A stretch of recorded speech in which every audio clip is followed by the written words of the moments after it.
Alright, we have here a 2001 Ford Taurus. I am going to attempt to show you the process of putting on brakes. Front brakes, do one side. Alright, first thing we're going to do is take this tire off. Actually, I'm not sure if this car actually needs brakes or not. We'll take it apart and we'll look at it and see.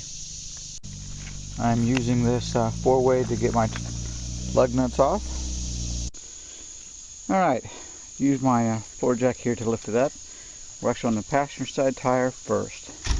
So I've already pre-loosened the lug nuts, so now we're getting ready to take it off. Okay, I've taken the tire off and I put it underneath the car because I don't have any jack stands as an added measure of safety in case the jack would happen to slip down or something like that. The rotors does not look bad visually. Say, I'm not even sure these brakes need to be replaced. It's making a little noise. So I'm going to take them off and look to see how much life is actually in them. In order to separate the caliper from the rotor, there's 2 bolts. They are these little short ones right here, and they are 10 millimeter. So I'm using a 10 millimeter socket here with my ratchet. Once you have those 2 bolts out, and here you can see where they are, I'm just simply taking a screwdriver and prying up from the top and going into the bottom in order to get that caliper off. Here is my 2 old pads that I just took off.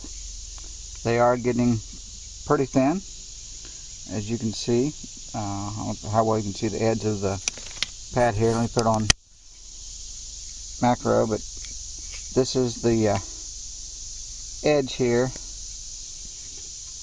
That is how much pad life is actually left. It's not very much. There's a slight groove here on the back side, kind of where it's wearing uneven.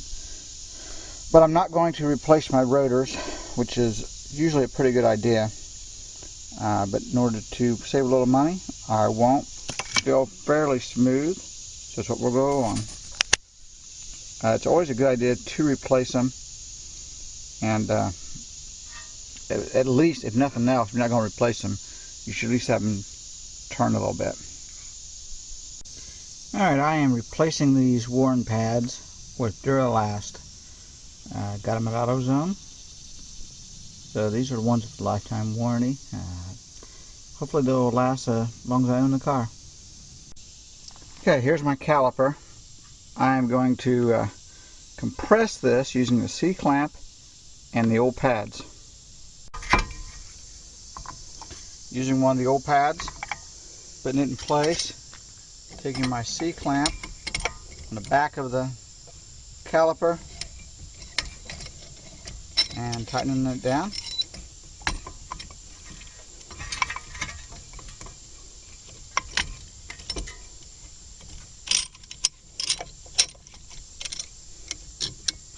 And let the compression begin. There are easier ways to do this, but not any cheaper. And this will do a good cheap way of compressing this.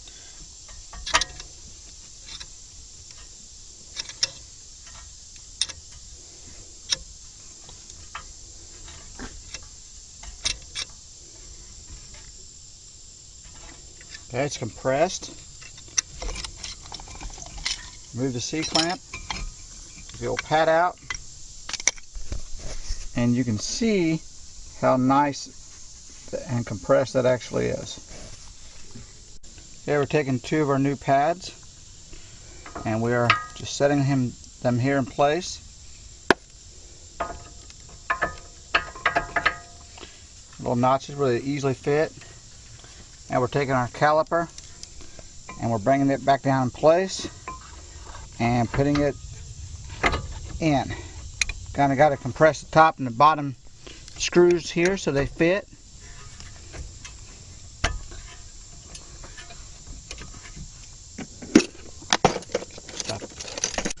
Okay, I started this bottom screw here, and now I'm getting the top one. You'll notice here on this part there's a flat, two flat sides, here if you can see them, and two rounded. The flat need to go down on this part here, so it helps hold it in place. And we're just going to start our screws, and then we'll go to our ratchet. Okay, now we're tightening our two screws. The top one first.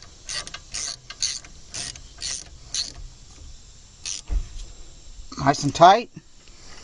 Our bottom one.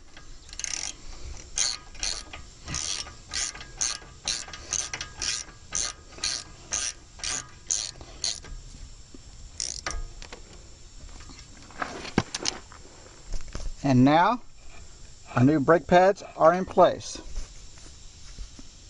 So now all we have to do is put our lug nuts back on. And it's always kind of best to do it in an alternative, or not alternative, but every other one, let's say. Alternate pattern. That's what I was thinking of. Finger tight till we get our four-way.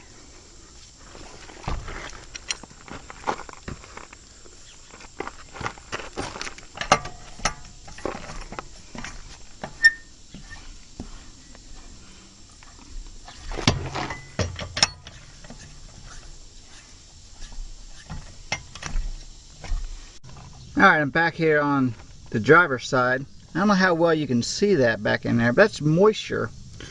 What that is when I compressed that caliper a while ago, it caused back pressure and caused brake fluid to come out of the master cylinder.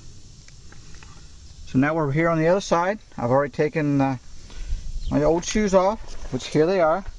As you can see, they're worn, but they're in nowhere grinding or anything like that yet. My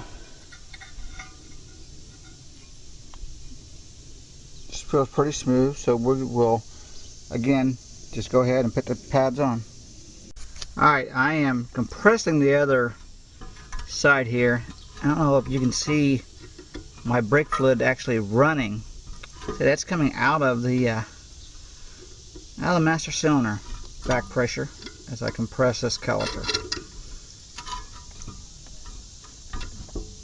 I'm not sure I've ever had it do that like that before.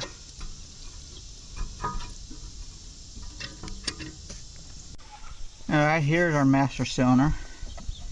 Take this off. As you can see, it still looks pretty full. So I don't guess we lost that much. What I'm going to do is I'm going to go ahead and put this back on, and then I will pump the brakes so they tighten up a little bit, and then I will recheck it. It's always vital that you pump the brakes up, because you're going to have space between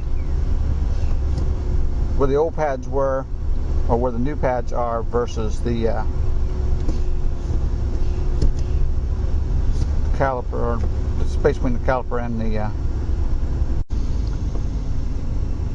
okay, I have pumped up the brakes so that the slack between the caliper, my new pads, versus the rotors are taken up. So now we are going to shut the car back off and recheck that brake fluid, see if how low we are. Okay, after we check the brakes, after we pump them up, you can see that we're actually a little bit lower than we were a minute ago. I just got some regular 3-dot brake fluid, which we are going to pour down into place. Down. We really didn't lose that much.